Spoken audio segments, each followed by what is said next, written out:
दोस्तों नमस्कार। अब यहाँ के करता धरता हम हैं। एक मजबूत रक्षित संस्थान में एक समूचे समूह के युवा लग के पीछे मुंडवाए गए सिरों पर बारकोड के टैटू दिए जाते हैं और फिर वे विदेशों में ऑपरेट करने वाले पेशेवर ट्रेनेड हिटमैन बनने के लिए हथियार, विस्फोट, अवस्थिति और शक्ति में प्रशिक्षित किए जाते हैं।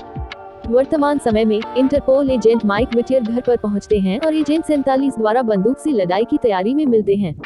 दोनों बातचीत करते हैं कि 47 का जीवन एक पेशेवर हिटमैन के रूप में एक छिपे हुए समूह द्वारा सीधे जाने वाले संगठन द्वारा पाला और प्रशिक्षित किया गया है। 3 महीने पहले 47 नाइजीरिया एक जंगली राजा वानाओवी पर हिट को पूरा कर रहा है। एक पका हुआ सैनिक को प्लास्टिक विस्फोटक से भरकर उसे मानव बम के रूप में उपयोग करके ओवी को मारने के लिए एक आगामी योजना के बदलते समय में 47 को अपने संगठन हैंडलर डायना बर्नवुड के द्वारा बताया जाता है कि उसे रूसी राष्ट्रपति मिखाइल बेलिकोव को सार्वजनिक रूप से मारना है, निजी तौर पर नहीं। एजेंट 47 अपने काम को पूरा करता है जिसमें वह मनुष्य को सिर में गोली मारता है, लेकिन रूस छोड़ने से पहले उसे अपने उच्चाधिकारियों द्वारा संपर्क किया जाता है। उसे बताया जाता है कि हिट विफल था और बेलिकोव उसकी जिंदगी पर हमले को बचा लिया। संगठन उसे हत्याकांड के साक्षी का संदेश भेजता है और उसे रोकने और मारने के लिए आदेश देता है। हालांकि जब 47 को यह पता चलता है कि वह कभी उसे पहले नहीं देखी है, तो वह उसे गोली नहीं मारता है। बजाय इसके उसे एक और एजेंट द्वारा स्वयं पर हमले की कोशिश से बचाव करते हैं और समझता है कि उसका सेटअप हो रहा है। उसके नियोक्ताओं ने उसकी स्थिति और पहचान को FSB को भेजा, लेकिन डायना गुप्त रूप से 47 को कॉल करती है और उसे संकेत करती है बेलिकोव खुद ने हमले की आदेश दिया था। अपने होटल से बचने के बाद 47 ने कहा बेलिकोव की मिस्ट्रेस और उस महिला को जिसने उसके हमले को देखा है को पकड़ता है। वो उससे पूछताछ करता है और पता चलता है कि बेलिकोव के पास एक डबल था जिन्होंने वास्तविक बेलिकोव पर हमला करवाया था ताकि रूस के राष्ट्रपति के रूप में उसका स्थान ले सके। संगठन नए सरकार के साथ प्रभाव प्राप्त करने की आशा में 47 से कहता है कि उसने निका को मारने और फिर उसे मिटा दिया और इस तरह उनके पीछे छुपने की आदेश दिए।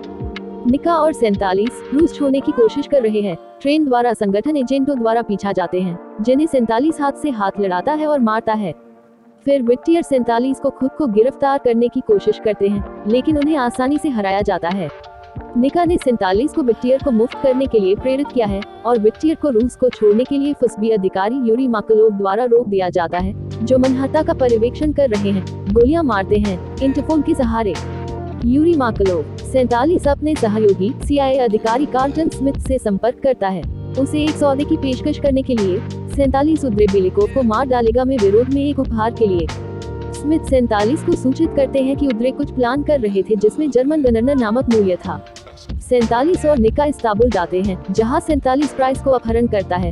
उद्रे से मिलने के लिए उसके पास बनता है और उसे मारता है, जिससे उद्रे को उद्रे की सार्वजनिक अंत्येष्टि में शामिल होना पड़ता है।